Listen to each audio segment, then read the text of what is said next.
দক্ষিণ কাশ্মীরে প্রত্যাঘাতের পর প্রত্যাঘাত। পেহেলগাঁওয়ে জঙ্গি হামলার ঘটনায় তদন্তভার নিল এবার এনআইএ। উপত্যকায় অল আউট অ্যাকশনে ভারত।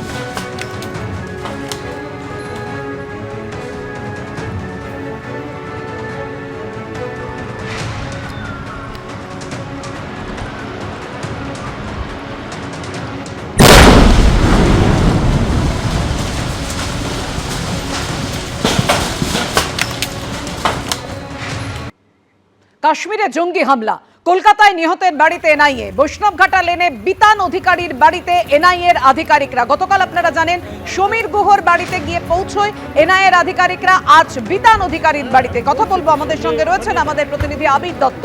আবির, তদন্ত এগিয়ে নিয়ে যেতে, জঙ্গিদের খোঁজ পেতে ঠিক কি জানতে চাইছেন এনআইএর আধিকারিকরা?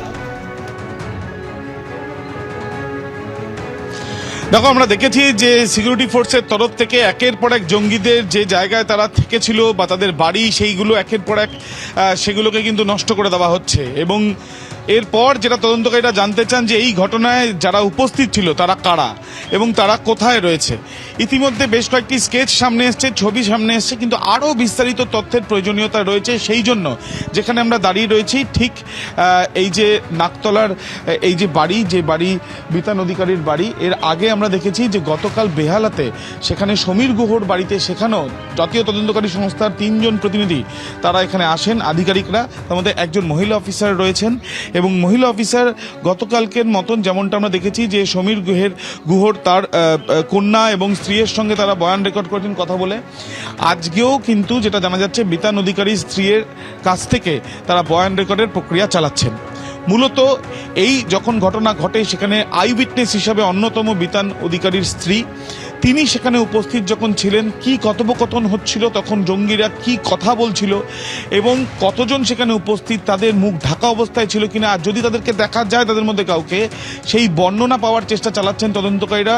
ইতিমধ্যে স্কেচ সামনে আছে, আরও বিস্তারিত তথ্য পেলে সেই ক্ষেত্রে তাদের খোঁজ করতে আরও সুবিধা হবে। তৃতীয়ত যেটা জানা যাচ্ছে যে এই ঘটনা ঘটানোর পর জঙ্গিরা পালালো কোন দিকে, সেই বিষয়টাও তারা জানতে চান। এবং আজকে এনআইএর আধিকারিকরা তারা এখান থেকে বয়ান রেকর্ডের পর তারা আজকের মধ্যেই সেটা মেল মারফত তাদের হেডকোয়ার্টারে পাঠাবেন। কারণ তুমি জানো ইতিমধ্যে তদন্তবার হাতে তারা নিয়ে নিয়েছেন। জম্মু কাশ্মীর পুলিশের তরফ থেকে যে এফআইআর করা হয় সেই তদন্ত ইতিমধ্যে ইউএপিএ ধারাতে মামলা রুজু হয় এবং সেই তদন্ত এনআইএর হাতে চলে এসেছে।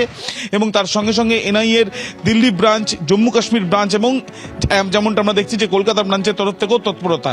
এবং তারা এখান থেকে যে তথ্য প্রমাণ পাবেন বা যে বয়ানে যে বিষয়গুলো উঠে আসবে সেগুলো তারা পাঠাবেন দিল্লিতে এবং সেখানে সেগুলো অ্যানালাইজ করা হবে। এবং তোমায় জানিয়ে রাখি, এর আগে আমরা দেখেছি বিতান অধিকারী স্ত্রী তিনি জানিয়েছিলেন যে কিভাবে কারা হিন্দু জিজ্ঞেস করা হয়েছিল এবং তারপর কিভাবে একের পর এক ব্যক্তিদের যারা সেখানে উপস্থিত ছিলেন, পরিবার নিয়ে ঘুরতে গিয়েছিলেন, এই 26 জনকে খুন করা হয় এবং নৃশংসভাবে হত্যা করা হয়। এবং এই জঙ্গিরা যখন এই ঘটনা ঘটায় সেখানে হিন্দু বেছে বেছে খুন করার বিষয়টা বারবার করে উঠে এসছে।